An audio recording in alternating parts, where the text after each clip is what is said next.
Sabi nila, sabik na. Talagang sabik na sila sa pagkakaisa. Kasi para sa kanila yung pagkakaisang yun ay para sa kapayapaan. Ngayon ay January 5, araw ng linggo. At kumusta na po ang lahat? Magandang araw po saan mang panig ng mundo. Makakarating ang bidyong ito. Kumusta po kayong lahat? Maraming salamat sa lahat po ng mga nakakapanood sa mga video. Nagpapasalamat ako kahit papaano ay may mga nanonood, sa mga nagko-comment, mga nakikita ko, nababasa ko.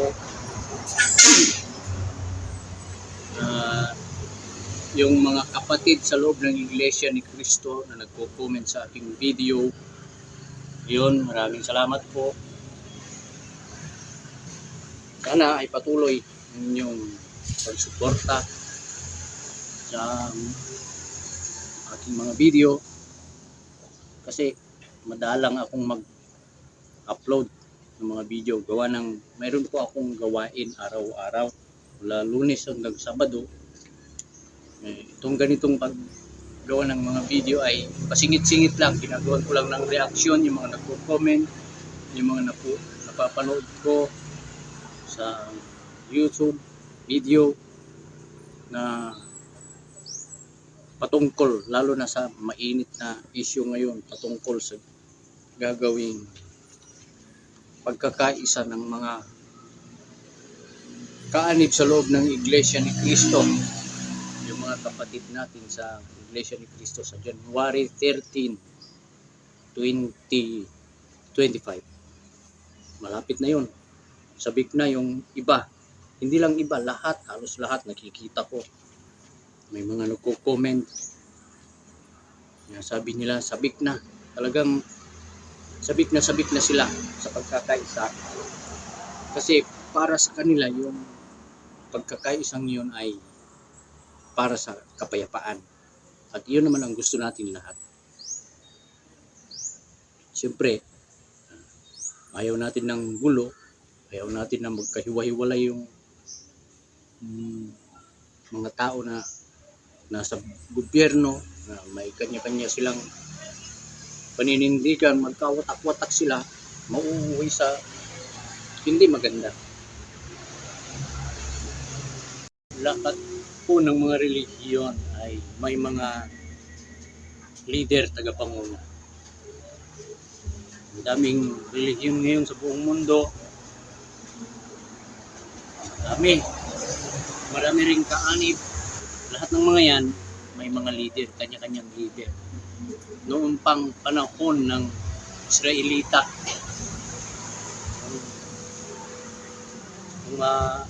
yung mga nakakaalam ng kasaysayan sa Biblia,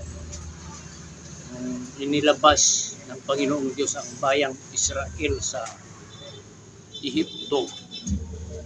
Ang nanguna ay si Moises. Hanggang nakalabas sila, hanggang nakatawid sa mga dagat, tawid nila yung ilog. Kahit hinahabol na sila ng mga Ehipsyo, hindi sila iniwan ni Moises. Kasi si Moises ang inilagay ng Panginoong Diyos na manguna sa kanila. Ngayon, sa mga relihiyon, marami ding nangunguna. May kanya-kanyang leader. Lahat ng relihiyon may kanya-kanyang leader. Pero mayroong pagkakaiba. Malaki ang pagkakaiba ng bawat relihiyon. Siguro, unang-una dyan yung paraan ng pagsamba. Kanya-kanyang pananampalataya yan. Panahon ng pagkakaisa. Maraming relihiyon, pero ang nakikita ko lang na relihiyon na nagkakaisa, Iglesia ni Cristo lang. Bakit? May lahat ng gawain nila kitang-kita ng maraming tao. talagang nagtatagumpay. Kasi nagkakaisa nagkakaisa sa pamamagitan ng leader nila, ang tagapamahala nila, si Ka Eduardo B. Manalo. Paano ba nagagawa ng Iglesia ni Cristo yung pagkakaisa? Sa mga pagsusuri natin, pagsusuri ko, may mga aral sa Biblia na sinusunod ang Iglesia ni Cristo tungkol sa pagkakaisa. Yung mga marurunong dyan sa Biblia, nakasulat doon, mayroong isang salita, may isang pahayag, at may isang paghatol. Hindi ko lang alam kung anong talata yun. Pero yung mga mahuhusay sa talata dyan, alam nila yun. Yun ang batayan ng Iglesia ni Cristo. Tapos yung mga kapatid sa loob ng Iglesia ni Cristo ay talagang nakikipagkaisa. Anong layunin? Bakit buong kapatiran sa loob ng Iglesia ni Cristo ay talagang nagkakaisa sa lahat ng gawain? Sinasampalatayanan nila na yung pagkakaisa ay nakapagbibigay ng kapurihan sa Panginoong Diyos. Kaya maging sa pagboto, sa lahat ng gawain, lahat ng aktibidad sa loob ng iglesia, yan ang nakikita ko. May napansin ako na isang comment na sabi niya ay sana huwag nang ipagpatuloy ng Iglesia ni Cristo yung gagawing rally. Pero sa pagkakaalam ko, nabalitaan ko rin sa mga miyembro, sa mga Iglesia ni Cristo, yung mga kapatid natin na nasa Iglesia ni Cristo na tuloy na ngayong araw na ito, linggo, bukas magsisimula na silang magpanata para sa gagawing rally January 6. Isang linggo yan na pagpapanata nila. Nabalitaan ko yon. Sinabi na talagang tuloy na ano man ang mangyari,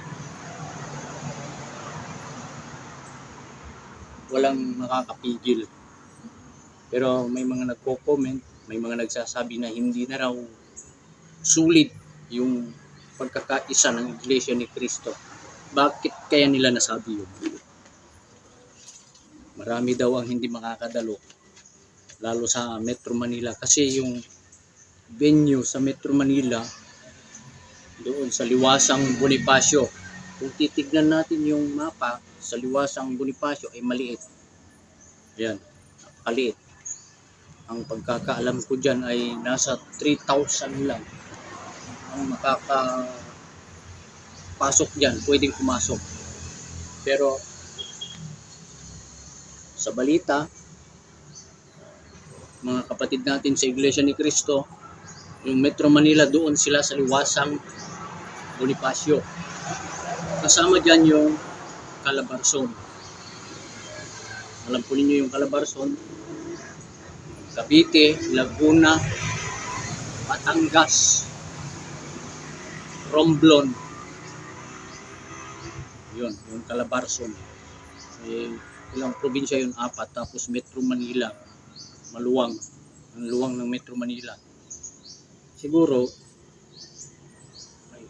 maliit yung espasyo ng, sabi nila nga, one daw hindi na daw ganun karami ang dadalo sa gagawing rally, peace rally ng Iglesia ni Cristo. Ang hindi po nila alam, ito po sure ito, sa buong Pilipinas magkakaroon ng rally sa iba't ibang dako. Iba't ibang dako, hindi po iisang lugar. Hindi po iisang lugar. Napakaraming lugar ang pagsasagawan. Doon isasagawa yung peace rally ng mga kapatid natin sa loob ng Iglesia ni Cristo. Sa Caraga, dito sa Mindanao, bukod sila. Tapos doon sa Davao, bukod din. Tapos sa Zamboanga Peninsula, bukod din. Cagayan de Oro, bukod din. Oh. Tapos sa Visayas, sa Cebu, bukod din yon. Pero iisang araw. Doon sa may Iloilo. Oh. Sa Iloilo, Aklan, Capiz, iba rin. Doon din sila magsasagawa. Iba rin yung dako nila. Hindi ko lang alam kung saan sila doon. Iloilo. Tapos yung Palawan, ang luwang ng Palawan. Napakaluwang ng Palawan. Hindi ko rin alam kung saan ang venue nila, pero bukod din sila sa Northern Luzon. Bukod din sila. Tapos yung papuntang Region 4, Region 5, nakabukod sila. Lahat buong Pilipinas po. Buong Pilipinas. May kanya-kanyang lugar. Kaya yung mga nagsasabi na mayroon daw tawag nito, mayroon daw virus. Hindi na raw matutuloy ang peace rally ng Iglesia ni Cristo. Tuloy na tuloy ayon sa mga nababalitaan natin na nasa mga kakilala natin, mga kapatid natin sa Iglesia ni Cristo. Tuloy na tuloy. Sabik na nga sila eh. Diba? Yun nga, sabi ko, ipagpapanatan na nila bukas. Magsisimula bukas, January 6 hanggang sa araw ng linggo, January 12. Tuloy na talaga yan, yung gagawin peace rally. Yung mga nagpapakalat na nagsasabing hindi matutuloy, hindi raw matutuloy kasi may virus. Pinangungunahan nila yung WHO, World Health Organization, o kaya ay yung DOH. Pag nagsalita na yung DOH, World Health Organization, na mayroong virus, ayun, totoo yun. Eh, wala namang binabalitang gano'n. Fake news naman yung mga nagsasabing may virus. Tapos sinasabi nila may manggugulo daw, may halo daw. Eh, alerto yung mga kapatiran sa loob ng Iglesia ni Cristo. May mga tagubilin na tumutugan. Itong gagawing rally ng mga kapatid natin sa loob ng Iglesia ni Cristo ay hindi lang dito sa Pilipinas nababalita. Maging sa ibang bansa. May napanood nga ako sa YouTube News, sa ibang mga channel na nasa ibang bansa. Ito yung channel na Wayon channel sa YouTube. Napanood ko doon na ibinalita nila yung channel na yan ay mayroong subscriber na 9.38 million subscriber. Wayon. Binalita nila na ang Iglesia ni Cristo ay magsasagawa ng peace rally dahil yung political issue dito sa ating bansa ay hindi na maganda. Napanood ko yun, ito, panoorin natin. The power struggle has continued, and now an influential church in the country, known for its disciplined block voting that can swing the voters, has reportedly decided to oppose impeachment efforts against Duterte. The Iglesia Ni Cristo, or INC, which was founded 110 years ago and boasts over 2.8 million members, announced plans for a peaceful protest through its media networks. Ayun, sikat na sikat ang Pilipinas dahil sa political issue. Parang ako ang nahihiya eh. Sa ibang bansa na babalitaan na ganito na ang nangyayari. Ano na ang nangyayari sa pamahalaan? Nagkakanya-kanya na sila. Pero hindi yun ang ating topic. Yung topic natin ay yung gagawing rally ng kapatid natin sa loob ng Iglesia ni Cristo. May mga nagtatanong kasi, bakit daw magsasagawa ng rally ang Iglesia ni Cristo? Eh, malinaw naman kasi nakasulat ang umiibig ng kapayapaan ay magiging anak ng Diyos. Ayan, napakalinaw. Yan lang, sagot doon. Kaya nagkakaroon ng rally. Yung rally kasi maraming ibig sabihin yan. Yung kilos protesta, rally yun. Pero yung gagawin ng mga kapatid natin sa loob ng Iglesia ni Cristo ay hindi po kilos protesta. Kilos lang. Walang protesta. Sasabayan lang nila yung pahayag ni Presidente Bongbong Marcos na wag nang ituloy yung impeachment. Yun ang tinitindigan ng mga kapatid natin sa loob ng Iglesia ni Cristo, yung sinabi ng Presidente na wag lang ituloy yung impeachment laban sa Vice President. Walang pinapanigang politiko o sino man ang mga politiko. Basta ang sinusuportahan ng Iglesia ni Cristo ay yung sinabi lang na wag nang ituloy yung impeachment. May nabasa ako na binoto daw ng INC ang magnanakaw. Grabe naman. Ito bago magsagawa ng halalan, mayroon niyang ginagawang survey.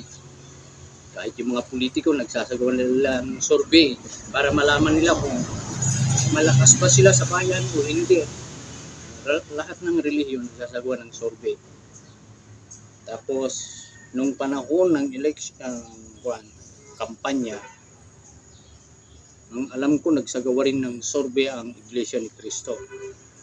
Alam naman natin noon na ang malakas talaga noon yung tandem nila, Vice President Sara Duterte at si President Bongbong Marcos. Malakas yun sila noon. Marami ang panig sa kanila noon. Hindi lang Iglesia ni Cristo. Halos buong Pilipinas. Kaya nga nagkaroon sila ng boto na mahigit 20 million yata yun. O, kung hindi ko ipagkakamali, ewan, basta nandun na average, mataas yung boto nila. Tapos, gaano ba karami ang botante sa mga kaanib sa Iglesia ni Cristo? Ipagpalagay natin nasa 5 million buong Pilipinas. Ang nakuha nilang kabuuan ng boto ay nasa, kung hindi ko ipagkakamali, nasa panyata yun, 25 million. Ibig sabihin, mas marami yung bumoto sa kanila na hindi kaanib sa Iglesia ni Cristo. Okay, palagay natin, 5 million yung mga miyembro sa loob ng Iglesia ni Cristo na bumoto sa kanila. Tapos yung sobra, hindi na Iglesia ni Cristo. Mas marami pa rin yung hindi Iglesia ni Cristo. At alam naman natin na pag nagsasagawa ng survey, ang mga ang mga ang ang alam ko diyan na tinatanong pag nag-survey, halimbawa ako, magtanong ako, sino ang iboboto mong presidente? Sino ang iboboto mong vice president? Ganun lang naman ang tanong niya. Hindi naman sinasabi na, uy, bakit si ganito magnanakaw? Iboboto mo. Wala namang ganun. Hindi naman, wala naman sa survey yun. Ang inaalam sa survey, kung sino yung malakas sa tao. At kung sino yung malakas, yung nangunguna, yun din yung pag-aaralan ng mga nagsusurvey. Kung yun din ang pag-aaralan ng mga nagsasagawa ng survey, kung karapat dapat bang siya nga ang botohan, pagkaisahan. Hindi sinasabi, hindi yun tinatanong kung iboboto mo ba yun pag nanakaw? Wala namang ganun. Walang ganon, wala. Ngayon, balik tayo doon sa tanong na binoto daw ng Iglesia ni Cristo ang magnanakaw. Sino yun yung magnanakaw na tinutukoy ninyo? Yung nagtanong may nagtanong, binoto ng, bakit binoboto ng Iglesia ni Cristo yung magnanakaw? Hindi lang naman ang Iglesia ni Cristo ang bumoto sa araw na iyon, ng halalan. At sino yung magnanakaw na tinatanong? Sure ako, sigurado ako na hindi yun kaanib sa Iglesia ni Cristo. Iba ang relihiyon niya. Iba. Hindi natin alam, baka kasamahan mo sa iyong relihiyon, tapos ang iyong relihiyon ay bumoto din doon sa binabanggit mong magnanakaw, pwede bumoto ka rin sa magnanakaw.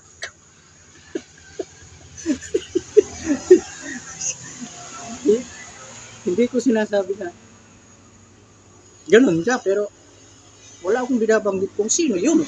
Sino ba yung magnanakaw na binoto? Tapos balikan natin yung kabuuan ng nakuha nilang vote. Mas marami yung hindi Iglesia ni Cristo. Mas marami yung mga hindi Iglesia ni Cristo na pabor sa kanila noon. Tapos sasabihin naman ninyo ngayon, Iglesia ni Cristo bumoto sa mga magnanakaw. Sigurado ako, yung mga tumakbong iyon ay hindi Iglesia ni Cristo. Maaring kasamahan mo nga sa iyong relihiyon. Kakilala mo pa siguro. May sino ngayon ang kahiya-hiya. Hindi Iglesia ni Cristo ang kahiya-hiya, kundi yung relihiyon ng taong binabanggit mo na magnanakaw.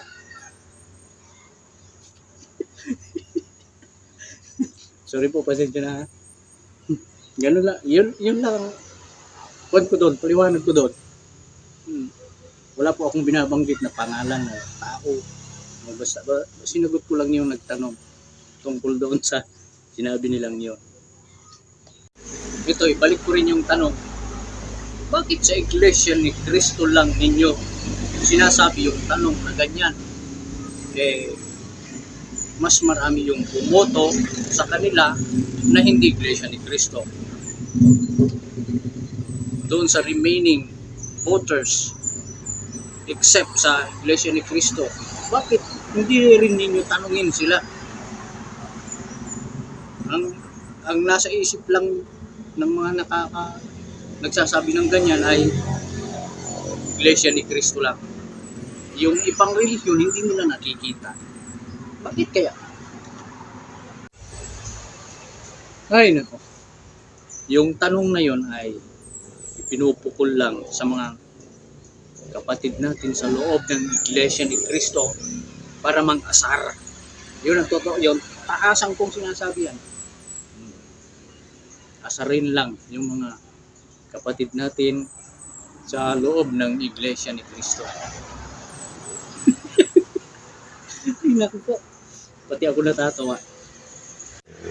Pero sa akin, hindi ko na ipagtataka yun na ang mga kapatid natin sa loob ng Iglesia ni Cristo ay may mga mararanasang mga masasakit na salita kasi nga sinabi na ng Panginoong Hesukristo kung ako nga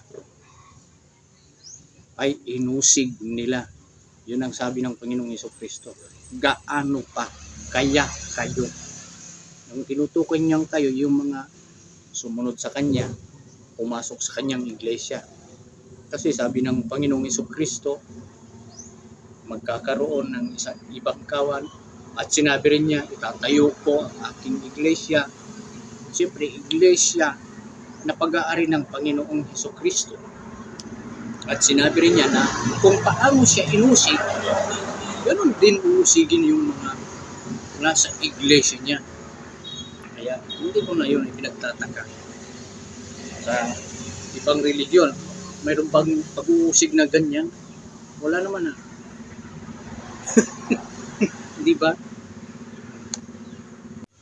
O balik tayo doon sa nagtanong, sino yung magnanakaw? Na yun na sinasabi ninyong ibinoto ng Iglesia ni Cristo. Sigurado ako hindi yun Iglesia ni Cristo. Sigurado ako. At baka samahan mo sa iyong relihiyon.